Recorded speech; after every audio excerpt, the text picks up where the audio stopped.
Hello, welcome to my YouTube channel. और आज हम जिस टॉपिक के ऊपर डिस्कशन करने जा रहे हैं या आज का जो हमारा टॉपिक रहेगा डिस्कशन करने का, उसका नाम है कंजेनिटली हार्ट डिसऑर्डर।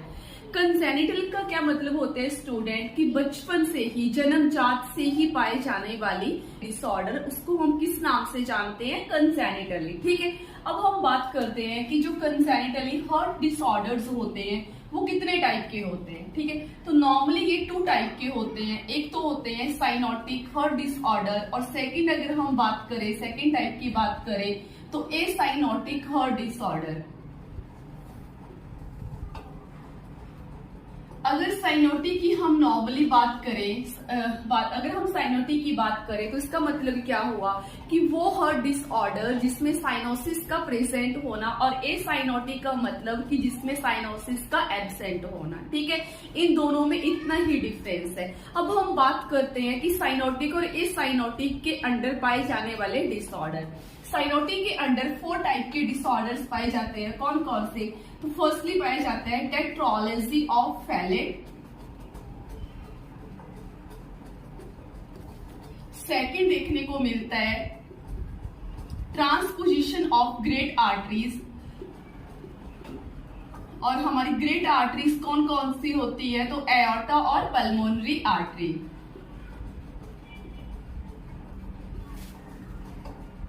ये हमारा सेकंड टाइप रहा। थर्ड टाइप की अगर बात करें तो हमारा रहेगा ट्राइकस्पिड एट्रेजिया,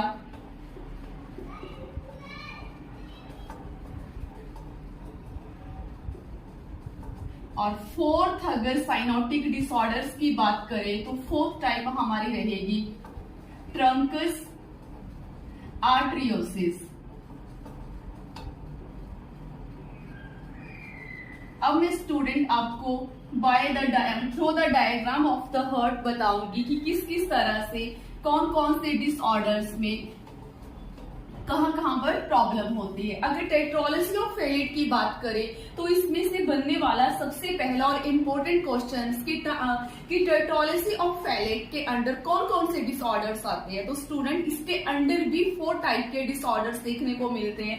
कौन कौन सी? तो फर्स्ट अगर हम बात करें तो वेंट्रिकुलर सेप्टल डिफेक्ट, सेकेंड अगर हम बात करें तो पल्मोनरी स्टेनोसिस,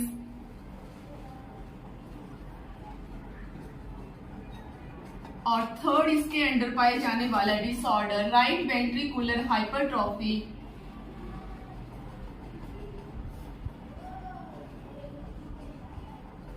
और फोर्थ की अगर हम बात करें overriding of aorta.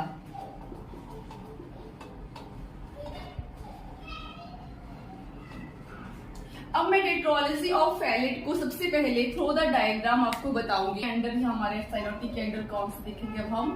Tetralogy of Fallot. अब टेट्रोलॉजी ऑफ फैलेट की अगर हम बात करें थ्रू द डायग्राम तो ये रहा हार्ट, ये right atrium, right ventricle, tricuspid valve, left atrium, left ventricle, bicuspid valve, inferior vena cava, superior vena cava, lungs, pulmonary artery, pulmonary vein, और ये रही हमारा एओर्टा। ठीक है, तो किस तरह से ये कौन से हैं? बाइकस्पिड वेलप, और ये रहे ट्राइकस्पिड वेलप। ट्राई क्यों बोलते हैं? क्योंकि ये 3 होते हैं, और इसको बाई क्यों बोलते हैं? उसमें 2 होते हैं। ये पल्मोनरी आर्टरी। हार्ट ही एक ऐसा मतलब हार्ट में ही ऐसा होता है कि जो पल्मोनरी आर्टरी जो है वो डीऑक्सीजनेटेड ब्लड को कैरी करती है, और पल्मोनरी वेन जो है वो ऑक्सीजनेटेड ब्लड को कैरी करती है। बाकी अदर बॉडी का पार्ट है उसमें आर्टरीज हमेशा ही ऑक्सीजनेटेड ब्लड को कैरी करती है, और डीऑक्सीजनेटेड ब्लड को पल्मोनरी वेन करती है। लेकिन हार्ट में क्या होता है कि जो पल्मोनरी आर्टरी होती है वो डीऑक्सीजनेटेड ब्लड को कैरी करेगी, और पल्मोनरी वेन जो होगी वो ऑक्सीजनेटेड ब्लड को कैरी करेगी।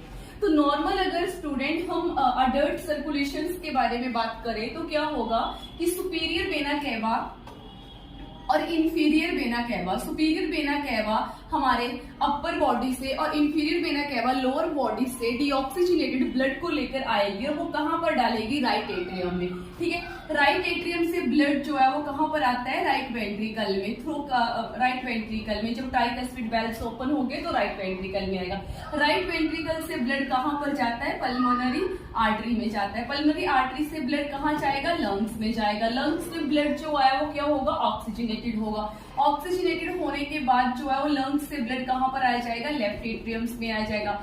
अब लेफ्ट एट्रियम से ब्लड कहां आएगा, लेफ्ट वेंट्रिकल में, और लेफ्ट वेंट्रिकल से ब्लड कहां जाएगा, एओर्टा में, और एओर्टा से ब्लड जो होगा वो ऑल बॉडी में डिस्ट्रीब्यूशन होगा। ठीक है, लेकिन क्या होता है इंट्रायूटेराइन लाइफ में बच्चों में कौन सा सर्कुलेशन चलता है, तो वो फीटल सर्कुलेशन चलता है, जिसके बारे में मैंने आपको अपनी यूट्यूब चैनल क्लासेस, पहले वाले यूट्यूब चैनल क्लासेस में बताया हुआ है, तो आप वहां से जाकर देख सकते हो। तो फीटल सर्कुलेशन में क्या होता है कि जो लंग्स होते हैं वो इमेच्योर्स होते हैं। ठीक है, वो ऑक्सीजनेशन मतलब कार्बन डाइऑक्साइड या ऑक्सीजन इन दोनों का गैस एक्सचेंज करने के लिए असक्षम होते हैं। उसकी वजह से क्या होता है कि जब राइट एट्रियम से ब्लड राइट वेंट्रिकल में आता है तो राइट वेंट्रिकल्स में से जो पल्मोनरी आर्टरी में ब्लड आता है तो पल्मोनरी आर्टरी का कनेक्शन किसके साथ में होता है, एओर्टा के साथ में होता है। और इस चैनल्स को जो इस दोनों के चैनल को बाईपास कौन सा करता है, डक्टस आर्टरियोसिस करता है, और एओर्टा के थ्रू जो है ब्लड डिस्ट्रीब्यूशन हो जाता है। ठीक है, लेकिन नॉर्मली ऐसे नहीं होता। अब क्या होगा, टेट्रोलॉजी ऑफ फैलेट में सबसे पहले क्या होगा कि ये जो पल्मोनरी आर्टरी है इसमें स्टेनोसिस हो जाएगा। ठीक है, जब पल्मोनरी आर्टरी में स्टेनोसिस हो जाएगा, सबसे पहले क्या हुआ कि पल्मोनरी आर्टरी में स्टेनोसिस हो गया। ठीक है, पल्मोनरी आर्टरी में स्टेनोसिस होने की वजह से क्या हुआ कि अब जो ये ब्लड यहाँ से आ रहा था, अब ये ब्लड जो है वो यहाँ से मतलब कि राइट वेंट्रिकल से ब्लड जो है वो पल्मोनरी आर्टरी में नहीं जा पा रहा है। जब पल्मोनरी आर्टरी में ब्लड नहीं जाएगा तो राइट वेंट्रिकल में जो ब्लड का प्रेशर है वो बढ़ना स्टार्ट हो जाएगा। लेकिन राइट वेंट्रिकल क्या करेगा कि उस ब्लड को अब वो पल्मोनरी आर्टरी में डालने के लिए और एक्स्ट्रा प्रेशर्स लगाएगा। जब वो और एक्स्ट्रा प्रेशर्स लगाता है तो क्या होगा कि जो राइट वेंट्रिकल के मसल्स होंगे उनमें हाइपरट्रॉफी हो जाएगी, और उस कंडीशन का क्या नाम दिया हमने, सेकंड राइट वेंट्रिकुलर हाइपरट्रॉफी।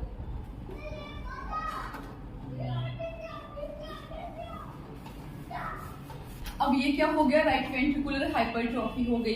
अब क्या होगा कि अभी तक भी ये पल्मोनरी स्टेनोसिस की प्रॉब्लम सॉल्व आउट नहीं होगी तो यहाँ पर प्रेशर इतना ज्यादा बढ़ जाएगा राइट वेंट्रिकल में से कि राइट वेंट्रिकल जो है उस प्रेशर का फोर्स अब वो राइट वेंट्रिकल और लेफ्ट वेंट्रिकल के बीच का सेप्टम है इसके ऊपर लगाना स्टार्ट कर देगा, और जिसकी वजह से क्या होगा, यहाँ पर ओपनिंग बन जाएगी। अब राइट वेंट्रिकल का ब्लड जो है वो लेफ्ट वेंट्रिकल की तरफ चला जाएगा, और जब लेफ्ट वेंट्रिकल में ब्लड जाएगा तो लेफ्ट वेंट्रिकल से आपको पता है कि नॉर्मली किसका ओरिजिनेशन होता है, एओर्टा का। और एओर्टा क्या करेगी, एओर्टा आपको पता है कि लेफ्ट वेंट्रिकल में तो ऑक्सीजनेटेड ब्लड आ रहा था, लेकिन अब क्या हो रहा है, अब यहाँ पर ब्लड का मिक्सिंग हो जाएगी। राइट वेंट्रिकल में तो डीऑक्सीजनेटेड ब्लड है, अब डीऑक्सीजनेटेड ब्लड जो है वो लेफ्ट वेंट्रिकल में ऑक्सीजनेटेड ब्लड के साथ मिक्सअप हो जाएगा, और यही ब्लड जो है वो एओर्टा में जाएगा, और एओर्टा जो है ऑल बॉडी में डिस्ट्रीब्यूशन कर देगी, जिसकी वजह से फिर बच्चे में क्या देखने को मिलेगा, ब्लू स्पेल देखने को मिलेगा। ये हमारी क्या होगी, वेंट्रिकुलर सेप्टल डिफेक्ट। अब फोर्थ कंडीशन जो टेट्रोलॉजी ऑफ फैलेट्स के अंडर आती है वो क्या है कि जो एओर्टा का ओरिजिनेशन है वो कहाँ से हो रहा है, ओवरराइडिंग ऑफ द एओर्टा, मतलब कि राइट वेंट्रिकल से हो रहा है। अब ओवरराइडिंग ऑफ एओर्टा में क्या होगा कि जब राइट एट्रियम से ब्लड राइट वेंट्रिकल में आएगा तो राइट वेंट्रिकल में तो डीऑक्सीजनेटेड ब्लड है। अब ये deoxygenated blood due to overriding of the aorta होने की वजह से राइट वेंट्रिकल का ब्लड अब एओर्टा में चला जाएगा, और एओर्टा क्या करेगी, इसी डीऑक्सीजनेटेड ब्लड का डिस्ट्रीब्यूशन कर देगी बॉडी में, जिसकी वजह से इस कंडीशन में भी साइनोसिस देखने को मिलेगा। तो इस तरह से जितनी भी टेट्रोलॉजी ऑफ फैलेट के अंडर आने वाले डिसऑर्डर्स थे, इन सभी कंडीशंस में साइनोसिस देखने को मिलेगा। अब सेकेंड कंडीशन कौन सी आती है, सेकेंड आती है transposition of the great arteries. इसमें क्या होगा,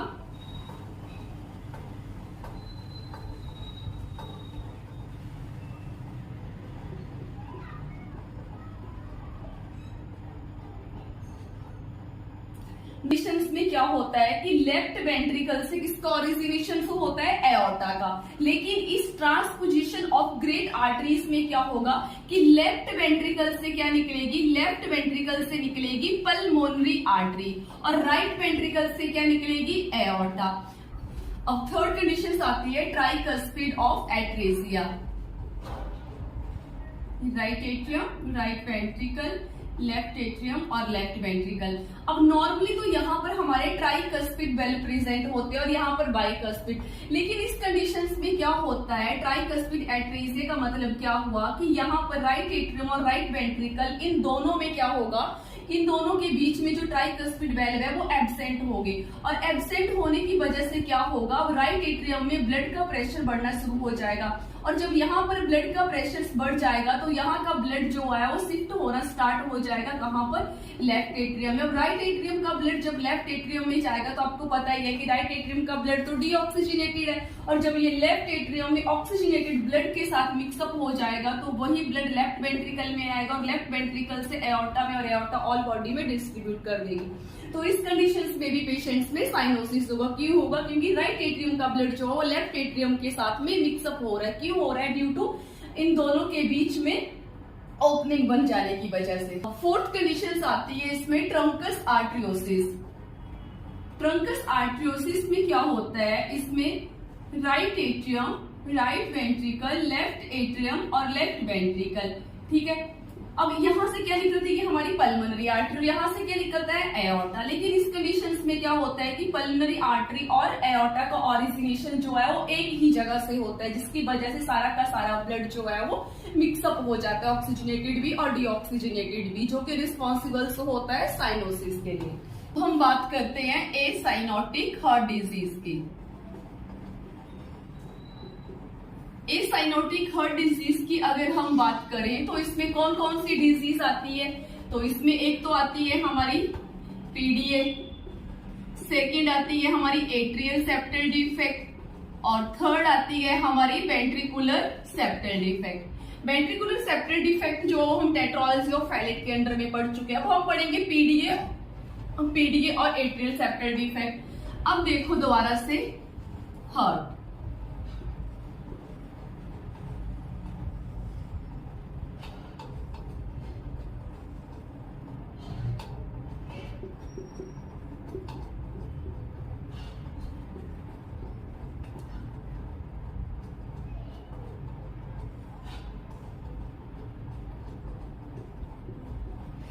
अगर हम सबसे पहले एट्रियल सेप्टल डिफेक्ट की बात करें तो जैसे कि मैंने आपको अपनी पहली वाली वीडियो में बताया हुआ है कि जो ड्यूरिंग द इंट्रानेटल लाइफ में क्या होता है कि राइट एट्रियम और लेफ्ट एट्रियम इन दोनों के बीच में एक ओपनिंग होती है, फोरामेन ऑफ द ओवेल, ठीक है। इसको क्या बोलते हैं, फोरामेन ऑफ द ओवेल, ठीक है। लेकिन अगर किसी भी कंजेनिटली अनोमलीज की वजह से अगर ये ओपनिंग आफ्टर द बर्थ भी बंद ना हो, आफ्टर द बर्थ भी क्लोज ना हो, तो उस कंडीशंस की वजह से क्या होगा कि जो अगर कि ये किसी भी कंजेनिटली अनोमली की वजह से अगर ये ओपनिंग जो है वो वैसी की बनी रहे एक्स्ट्रा यूटेराइन लाइफ में भी, तो उस कंडीशंस को हम किस नाम से जानते हैं, एट्रियल सेप्टल डिफेक्ट। अब एट्रियल सेप्टल डिफेक्ट में होता क्या है, स्टूडेंट जब तक बेबी इंट्रा यूटेराइन लाइफ में होता है तो उस टाइम जो राइट साइड का जो हार्ट होता है इसमें जो ब्लड का प्रेशर होता है वो ज्यादा होता है comparison of the left side of the heart. लेकिन जैसे ही बच्चे का बर्थ हो जाता है, एक्स्ट्रा यूटेराइन लाइफ में आ जाता है, तो उस टाइम का जो सर्कुलेशन होता है उसमें लेफ्ट साइड का जो हार्ट होता है उसका प्रेशर ज्यादा होता है comparison to the right side heart. अब क्या होगा कि जब ब्लड यहाँ से राइट एट्रियम में आएगा तो राइट एट्रियम का जो ब्लड होगा उसका इतना प्रेशर नहीं होगा, तो वो आराम से ब्लड जो है राइट वेंट्रिकल में आ जाएगा। राइट वेंट्रिकल से ब्लड कहाँ जाएगा, पल्मोनरी आर्टरी में जाएगा। पल्मोनरी आर्टरी में कहां से जाएगा, लंग्स में जाएगा। अब लंग्स से जब ब्लड लेफ्ट एट्रियम में आएगा तो लेफ्ट एट्रियम के ब्लड का जो प्रेशर होता है वो ज्यादा होगा। अब जिसकी वजह से इस ब्लड की जो शंटिंग है वो कहाँ को होगी, वो होगी राइट एट्रियम में, ठीक है। कुछ ब्लड तो राइट एट्रियम में आ जाएगा और कुछ ब्लड जो है वो लेफ्ट वेंट्रिकल में आ जाएगा, ठीक है। अब आपको पता है कि लेफ्ट एट्रियम में तो ऑक्सीजनेटेड ब्लड, अब ऑक्सीजनेटेड ब्लड जब डीऑक्सीजनेटेड ब्लड में मिल जाएगा तो इसमें ज्यादा प्रॉब्लम नहीं होगी। लेकिन होगा क्या कि अगर यही कंडीशंस कंटिन्यू चलती रही और लेफ्ट एट्रियम से अगर ब्लड कंटिन्यूली के लिए मतलब कंटिन्यूली के लिए जो है वो राइट एट्रियम में आता रहेगा, तो क्या होगा उसकी वजह से जो राइट साइड का जो हार्ट है उसमें जो ब्लड का प्रेशर है वो ज्यादा बढ़ जाएगा, क्योंकि ड्यू टू ओवरलोडिंग की वजह से। तो उस कंडीशन से क्या हो जाएगा, पल्मोनरी हाइपरटेंशन हो जाएगा। अब लंग्स क्या करेगा, अब लंग्स रिवर्स काम करना स्टार्ट कर देगा। अब जो यहाँ पर प्रेशर बढ़ा हुआ था ब्लड का, अब लंग्स जो है वो अपोजिट फोर्स लगाना स्टार्ट कर देगा, और जब अपोजिट फोर्स लगाएगा वो, तो ये ब्लड जो है वो राइट वेंट्रिकल में आ जाएगा, और राइट वेंट्रिकल से राइट एट्रियम में आ जाएगा, और राइट एट्रियम से ब्लड जो है वो अगेन शिफ्टिंग होना स्टार्ट हो जाएगा लेफ्ट एट्रियम से। तो हम बोल सकते हैं कि एट्रियल सेप्टल डिफेक्ट अगर स्टार्टिंग देखें, मतलब कि इनिशियली देखें, तो इसमें एसाइनोसिस ही होता है, लेकिन अगर इस कंडीशंस को ठीक ना किया जाए और लॉन्ग टर्म के लिए देखा जाए तो इसमें साइनोसिस होना स्टार्ट हो जाता है। बात करते हैं एट्रियल सेप्टल डिफेक्ट जो होता है वो 3 टाइप का होता है। एक तो होता है हमारा टॉप ऑफ द सेप्टम, इसको किस नाम से जानते हैं, इसको जानते हैं ओस्टियम प्राइमम, ओस्टियम प्राइमम। एक होता है मिडल में, इसको किस नाम से जानते हैं,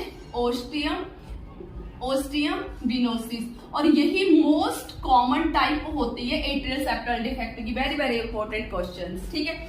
और एक होती है लोअर ऑफ द सेप्टम, और इस कंडीशन को क्या बोलते हैं, ओस्टियम सिकेंडम।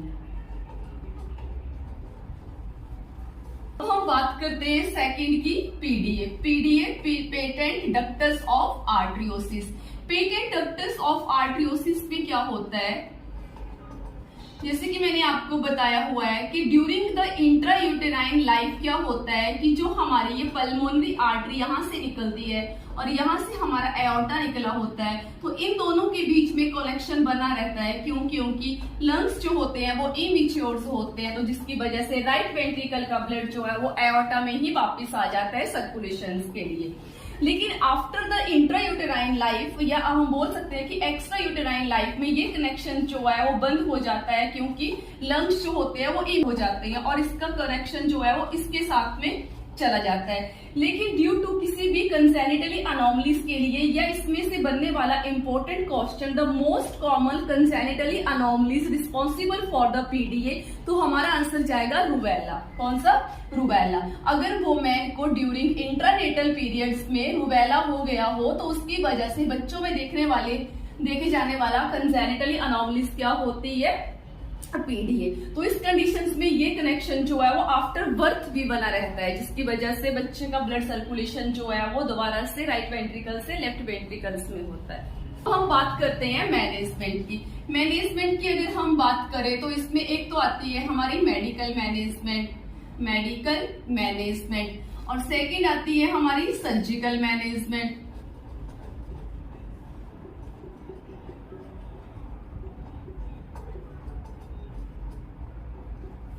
मेडिकल मैनेजमेंट की अगर हम बात करें तो अगर पूछा जाता है कि the drug of choice patent ductus आर्टरियोसिस की, तो हमारी क्या रहती है, इंडोमेथासिन।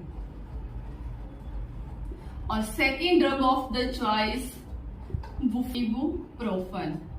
और ये दोनों ड्रग्स जो है वो कौन सी है, नसेड्स है, ठीक है।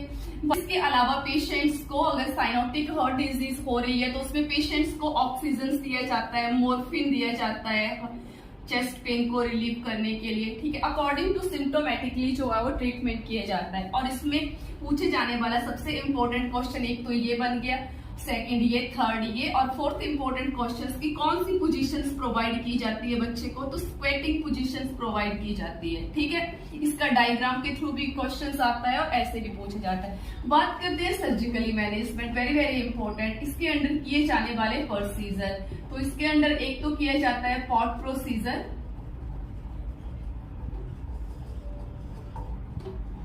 पॉट प्रोसीजर्स में क्या होता है स्टूडेंट, जैसे कि मैंने आपको बताया कि बच्चे क्या हो रहा है, over riding of the aorta हो रहा है। ओवर राइडिंग ऑफ एओर्टा हो रहा है तो बच्चे को तो उसमें क्या होगा, उस कंडीशंस में क्या होगा कि जो एओर्टा है उसकी ओपनिंग कहाँ पर हो रही है, राइट वेंट्रिकल में हो रही है। तो इस कंडीशंस में क्या करते हैं कि जो descending of the pulmonary artery है उसके साथ जो है वो उसके साथ में एओर्टा को जोड़ दिया जाता है, मतलब कि स्टंटिंग कर दी जाती है। अब इस कंडीशंस में होता क्या है कि राइट वेंट्रिकल में तो डीऑक्सीजनेटेड ब्लड है, डीऑक्सीजनेटेड ब्लड जब एओर्टा में जाएगा तो वो सर्कुलेशंस में भी डीऑक्सीजनेटेड ब्लड जाएगा। तो इस कंडीशंस में क्या करते हैं कि एओर्टा की स्टंटिंग कर दी जाती है पल्मोनरी आर्टरी में, ताकि जो ब्लड एओर्टा में जाएगा वो ब्लड जो है स्टंटिंग के थ्रू पल्मोनरी आर्टरी में जाएगा और पल्मोनरी आर्टरी से लंग्स में जाएगा और वो ऑक्सीजनेटेड होकर फिर सर्कुलेशंस में आएगा। ठीक है, ये सारी की सारी सर्जरी एक पैलिएटिव सर्जरी है, कोरेक्टिव ट्रीटमेंट नहीं है, लेकिन इसके द्वारा हम उस कंडीशंस को थोड़ा स्टेबल कर सकते हैं। बात करते हैं सेकंड प्रोसीजर्स की। तो सेकंड प्रोसीजर्स इसमें किया जाता है वाटरसन प्रोसीजर। अगर वाटरसन प्रोसीजर्स की बात करें तो इसमें क्या किया जाता है कि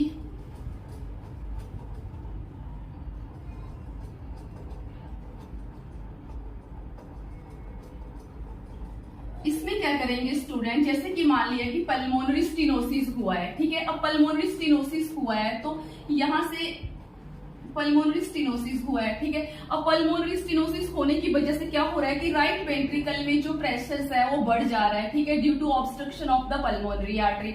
तो अब इस कंडीशंस में क्या करते हैं कि इस पल्मोनरी आर्टरी को किसके साथ में जोड़ दिया जाता है, इसमें ascending pulmonary artery. Ascending pulmonary artery का मतलब हुआ कि लोअर पल्मोनरी आर्टरी को एओर्टा के साथ में जोड़ दिया जाता है। इस कंडीशन से क्या होगा कि राइट वेंट्रिकुलर का जो प्रेशर है वो कम हो जाएगा, क्योंकि यहाँ से ब्लड जो है वो कहाँ आ जाएगा, इस स्टंटिंग के थ्रू एओर्टा में आ जाएगा। ठीक है, तो इस कंडीशंस के द्वारा भी हम राइट वेंट्रिकुलर के प्रेशर्स को कम कर सकते हैं। बात करते हैं हम थर्ड सर्जरी के बारे में। थर्ड सर्जरी में हमारा क्या आता है, बीटी शंट। बीटी शंट में क्या किया जाता है कि जो सब क्लैविकल वेन होती है उसके साथ में पल्मोनरी आर्टरीज को की शंटिंग कर दी जाती है और सब क्लैविकल वेन्स के द्वारा जो है वो ब्लड को लंग्स के पास पहुंचाया जाता है ऑक्सीजनेटेड करने के लिए। तो इस तरह से जो है वो कुछ सर्जिकली मैनेजमेंट जो है वो इम्पोर्टेंट थी, तो मैंने आपको बताई। सो स्टूडेंट, मैं आशा करती हूँ कि जो भी मैंने आपको बताया